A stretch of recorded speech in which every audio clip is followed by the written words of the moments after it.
ಕಾಣಿಸಿಕೊಳ್ಳುತ್ತಾರೆ. ಹೌದಾ? ಈ ವಿಷಯ ನಿಮ್ಗೆ ಯಾರು ಹೇಳಿದ್ದು? ರಾತ್ರಿ ಸ್ವಾಮಿಗಳು ನನ್ನ ಕನಸಿನಲ್ಲಿ ಬಂದು ಹೇಳಿದ್ರು. ಎಷ್ಟೊತ್ತು ಅಂತ ಬಸ್ಸಿಗೆ ಕಾಯ್ಕೊಂತ ಕೂತ್ಕೊಳ್ಳೋದು? ಅಲ್ಲಿ ಯಾರೋ ಇದ್ದಾರೆ, ಹೋಗಿ ಸ್ವಲ್ಪ ಕೇಳೋಣ ಬನ್ನಿ, ಬಸ್ ಎಷ್ಟೊತ್ತಿಗೆ ಬರುತ್ತೆ ಅಂತ. ಹೌದಾ? ಸರಿ. ಇವ್ರೆ ಬೆಂಗಳೂರಿಗೆ ಬಸ್ ಎಷ್ಟೊತ್ತಿಗೆ? ಸ್ವಾಮಿಗಳು ಇವಾಗಲೂ ಒಬ್ಳು ಪ್ರತ್ಯಕ್ಷ ಆಗ್ತಾರೆ. ಪ್ರತ್ಯಕ್ಷ ಆದ್ಮೇಲೆ ಏನು ಕೇಳಿದ್ರೆ ಅದನ್ನು ಕೊಡ್ತಾರೆ. ಈ ಟೈಮಲ್ಲಿ ತೊಂದರೆ ಕೊಡ್ತಾರೆ. ಇವ್ರೆ ಸ್ವಾಮಿಗಳು ಈಗ ಪ್ರತ್ಯಕ್ಷ ಆಗ್ತಾರೆ. 5 ಜನಕ್ಕೆ ಮಾತ್ರ ಕೇಳಿದ್ದೊಂದು ವರವನ್ನು ಕೊಡ್ತಾರೆ. ಹೂವು ತಗೊಳ್ಳಿ ನೀವು ಕೂಡ.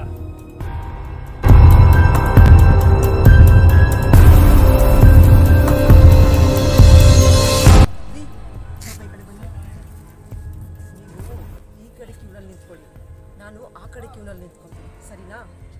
ಆಮೇಲೆ ಈ ಕಡೆ ಕ್ಯೂನಿಂದ ನಿಮ್ಮನ್ನು ಕೇಳಿದ್ರೆ ನೀವು ವರ ಕೇಳ್ರಿ, ಆ ಕಡೆಯಿಂದ ನನ್ನನ್ನು ಕೇಳಿದ್ರೆ ನಾನು ವರ ಕೇಳ್ತೀನಿ, ಸರಿನಾ? Super idea. ಆಮೇಲೆ ನಾವು ಕೇಳೋ ವರಕ್ಕೆ ನಾವಿನ್ನೂ ದೊಡ್ಡ ಶ್ರೀಮಂತರಾಗ್ಬಿಡ್ಬೇಕು, ಸರಿನಾ? Super idea.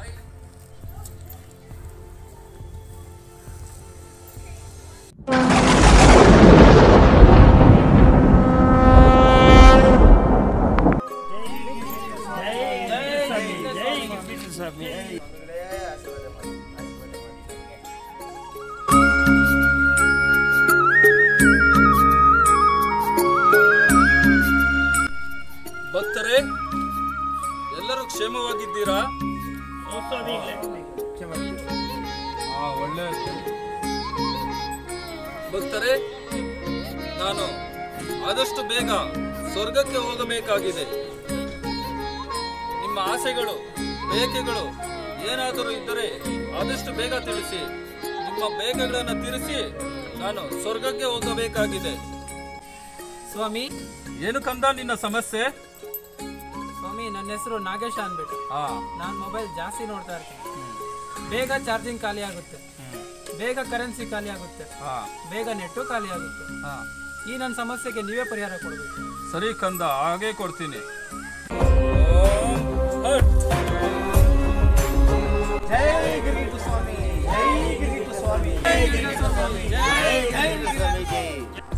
ಭಕ್ತರೇ ನೋಡಿ, ಇದ್ರ ಹೆಸರು ಮಾಯವ ಪೆಟ್ಟಿಗೆ ಅಂತ.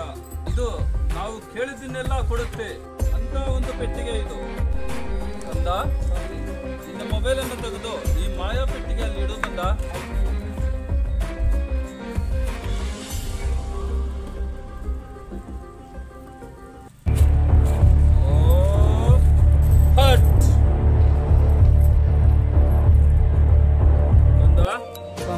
ತಗೋ, ಈ ಮೊಬೈಲು ಚಾರ್ಜಿಂಗ್ ಆಗೋದಿಲ್ಲ, ಕರೆನ್ಸಿ ಆಗೋಗಲ್ಲ. ನೀನು ರಾತ್ರಿ ಆಗಲೂ ಉಪಯೋಗಿಸಿದ್ರು ಈ ಮೊಬೈಲ್ ಹಳೇದು ಆಗಲ್ಲ. ಹೋಗಿ ಬಾ ಕಂದ. ಸ್ವಾಮಿ, ನನ್ನ ಮಗ ಯಾವುದೇ ಸ್ಕೂಲ್ಗೆ ಹಾಕೋದ್ರೂ ಫೈಲಾಗೆ ಬರ್ತಾ ಇದ್ದಾನೆ ಸ್ವಾಮಿ. ಅದಕ್ಕೋಸ್ಕರ ನಿಮ್ಮಿಂದ ಪರಿಹಾರ ಕೇಳಕ್ಕೆ ಬಂದಿದ್ದೀನಿ ಸ್ವಾಮಿ. ಪರಿಹಾರ ಕೊಡಿ ಸ್ವಾಮಿ. ಸರಿ ಕಂದ, ನೀನೇನು ಭಯ ಪಡಬೇಡ, ನಾನು ಇದಕ್ಕೆ ಒಳ್ಳೆ ಪರಿಹಾರ ಕೊಡುತ್ತೇನೆ. ಕಂದ, ಲೇಖನಿ ತಂದಿದ್ದೀಯಾ ನೀನು? ಹೌದು ಸ್ವಾಮಿ, ತಂದಿದ್ದೀನಿ ಸ್ವಾಮಿ. ಈ ಮಾಯಾ ಪೆಟ್ಟಿಗೆಯಲ್ಲಿ ಇಡು.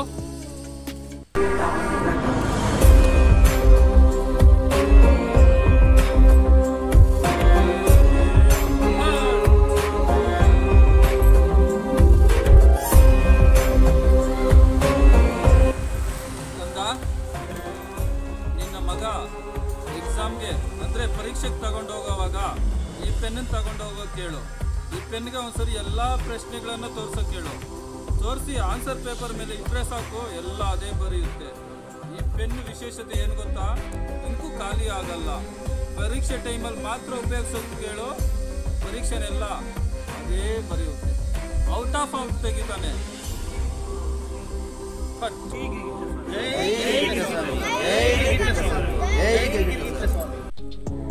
ಸ್ವಾಮಿಗಳೇ, ಕಂದ, ನಮ್ಮ ಅಂಗಡಿಯಲ್ಲಿ ವ್ಯಾಪಾರ ಸರಿಯಾಗಿ ಆಗ್ತಿಲ್ಲ, ಅದಕ್ಕೆ ಪರಿಹಾರ ಹುಡುಕಿ ಕೊಡಿ. ಸರಿ ಭಕ್ತ, ಚಿಪ್ಪೆಹಣ್ಣು ತಂದಿದ್ದೀಯಾ ಭಕ್ತ? ಸ್ವಾಮಿಗಳೇ, ಕೊಡಿ.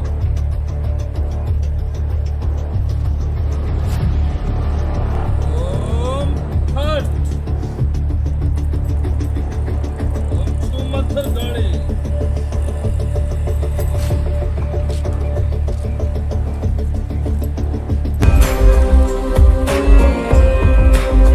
ಜೈ ಶ್ರೀಕೃಷ್ಣ ಸ್ವಾಮಿ.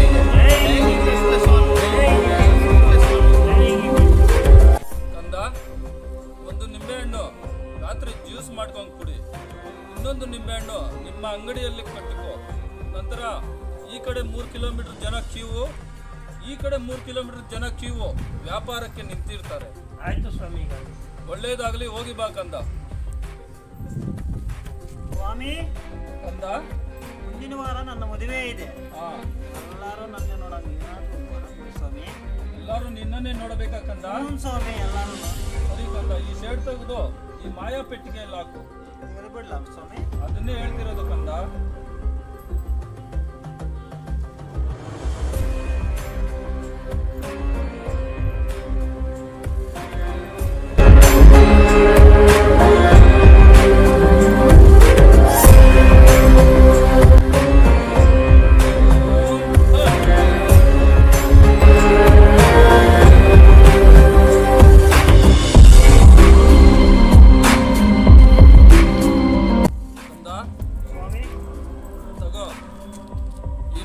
ನೀನ್ ಹಾಕೊಂಡು ಮದುವೆ ಮಾಡ್ಕೋ. ಈ ಬಟ್ಟೆ ಮಾಸೋದಿಲ್ಲ. ನೀನ್ ಹಾಕೊಂಡ ತಕ್ಷಣ ಪ್ರತಿಯೊಬ್ರು ನಿನ್ನನ್ನೇ ನೋಡ್ತಾರೆ. ಇದು ಒಗೆಯೋ ಅವಶ್ಯಕತೆ ಇರೋದಿಲ್ಲ, ಮತ್ತೆ ಮಾಸೋದು ಇಲ್ಲ. ತಗೋ. ನಿನ್ನ ಮದುವೆ ಆದ್ಮೇಲೆ ನಿನ್ನ ಮಕ್ಕಳಿಗೂ ಇದೇ ಬಟ್ಟೆಯನ್ನೇ ಕೊಡು. ಒಳ್ಳೇದಾಗ್ಲಿ ಕಂದ. ನಿಮಗೇನು ವರಗಳು ಬೇಕು ಹೇಳಿ. ಸ್ವಾಮಿಗಳೇ, ಒಂದು ನಿಮಿಷ ಬರ್ತೀವಿ. ರೀ, ಏನಂದ್ರೆ ಅವ್ರಿಗೆ ಬುದ್ಧಿನೇ ಇಲ್ಲ. ಎಲ್ಲ ಚಿಕ್ಕ ಚಿಕ್ಕ ವರಗಳನ್ನೇ ಕೇಳ್ತಾರೆ. ನಾವು ದೊಡ್ಡ ವರ ಕೇಳೋಣ. ಏನು ಗೊತ್ತಾ, ನನ್ನ ಹತ್ರ ಇರೋ ಒಡವೆ ಡಬ್ಬಲ್ ಆಗಬೇಕು, ನಿಮ್ಮ ಜೇಬಲ್ಲಿರೋ ದುಡ್ಡು ಡಬ್ಬಲ್ ಆಗಬೇಕು, ಎರಡು ಸೇರಿ ತುಂಬ ದೊಡ್ಡವರಾಗ್ಬಿಡ್ಬೇಕು ನಾವು. ಆ ಥರ ವರ ಕೇಳ್ಕೊಳ್ಳೋಣ. ವಾವ್, ಸೂಪರ್, ಒಳ್ಳೆ ಎಡೆ ಕೊಟ್ಟೆ. ನಡಿ ನಡಿ ನಡಿ. ಸ್ವಾಮಿಗಳೇ, ಏನು ಕಂದ? ನಮಗಿನ್ನೂ ಆಯಸ್ಸು ಜಾಸ್ತಿ ಕೊಡಿ ಸ್ವಾಮಿ, 100 ವರ್ಷ ಇರೋ ಹಾಗೆ. ಹೌದಾ? 100 ವರ್ಷ ಆಯಿಸ್ಬೇಕಾ? ಕೊಡ್ತೀನಿ. ಏನು ಕಂದ ನಿಮ್ಮ ಬಯಕೆ? ಸ್ವಾಮಿಗಳೇ, 1 ನಿಮಿಷ ಇರ್ರಿ. ಆ ಒಡೆಯೆಲ್ಲ ಬಿಚ್ಕೊಡಿಲಿ.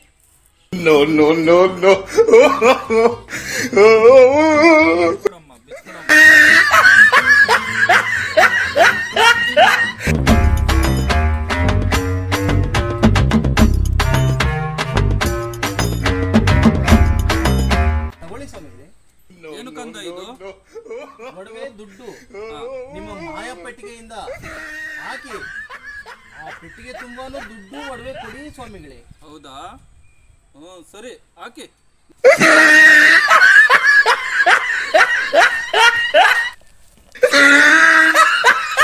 ನೀನು ಮಾಯಾ ಪೆಟ್ಟಿಗೆಗೆ ನಮಸ್ಕಾರ ಹಾಕೋ ಕಂದ. ಅಮ್ಮ, ಮಾಯಾ ಪೆಟ್ಟಿಗೆ ಪೆಟ್ಟಿ ತುಂಬಾ ಕೊಡಮ್ಮ, ಡಬಲ್ ಕೊಡಮ್ಮ.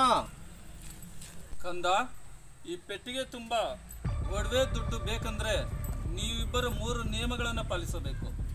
ಒಂದು ಏನು ಗೊತ್ತಾ, ನೀವು ಯಾವುದೇ ಕಾರಣಕ್ಕಾಗಲಿ ನಿಮ್ಮ ಮನಸ್ಸಲ್ಲಿ ಸಂದೇಹ ಬರಬಾರ್ದು, ಸ್ವಾಮಿಗಳು ದುಡ್ಡು ಕೊಡ್ತಾರೋ ಇಲ್ವೋ ಅಂತ. ಮತ್ತೆ 2ನೇ ನಿಯಮ, ನಾನು ಹೇಳೋವರೆಗೂ ಗೋವಿಂದ ನಾಮವನ್ನು ಜಪಿಸ್ತಾ ಇರಬೇಕು. ಮತ್ತೆ 3ನೇ ನಿಯಮ, ನಾನು ಕಣ್ಣು ತೆಗೀರಿ ಅಂದ ತಕ್ಷಣ ನೀವು ಕಣ್ಣು ತೆಗಿಬೇಕು. ನಾನು ಹೇಳುವ 3 ನಿಯಮ ಪಾಲನೆ ಮಾಡ್ತೀರಾ? ಮಾಡ್ತೀವಿ. ನಾನು ಹೇಳುವ ನಾಮವನ್ನು ಹೇಳಿ. ಇಬ್ಬರು ಕಣ್ಣುಗಳನ್ನು ಮುಚ್ಚಿಕೊಳ್ಳಿ. ಗೋವಿಂದ ಗೋವಿಂದ ಗೋವಿಂದ ಗೋವಿಂದ. ಈ ನಾಮವನ್ನ ನಾನು ನಿಲ್ಲಿಸಿ ಅನ್ನುವ ತನಕ ಹೇಳ್ತಾನೇ ಇರಿ. ಗೋವಿಂದ ಗೋವಿಂದ ಗೋವಿಂದ ಗೋವಿಂದ ಗೋವಿಂದ ಗೋವಿಂದ ಗೋವಿಂದ ಗೋವಿಂದ. 3 ದಿನಗಳಿಂದ ಈ ಗೋವಿಂದ ನಾಮಗಳನ್ನ ಹೇಳಿ ಹೇಳಿ ಬಾಯಿ ತುಂಬ ನೋವಾಗಿದೆ. ಯಾವುದಕ್ಕೂ ಒಂದ್ಸತಿ ಕಣ್ಬಿಟ್ಟು ನೋಡ್ಬಿಡೋಣ ಬರೀ. ನನಗೂ 3 ದಿನದ ಗೋವಿಂದ ನಾಮ ಹೇಳಿ ಹೇಳಿ ಬಾಯೆಲ್ಲ ನೋವು ಬಂದ್ಬಿಟ್ಟಿದೆ. ನಾನು ಕಣ್ಬಿಟ್ಟು ನೋಡ್ತೀನಿ. ಗೋವಿಂದ ಗೋವಿಂದ ಗೋವಿಂದ ಗೋವಿಂದ ಗೋವಿಂದ ಗೋವಿಂದ.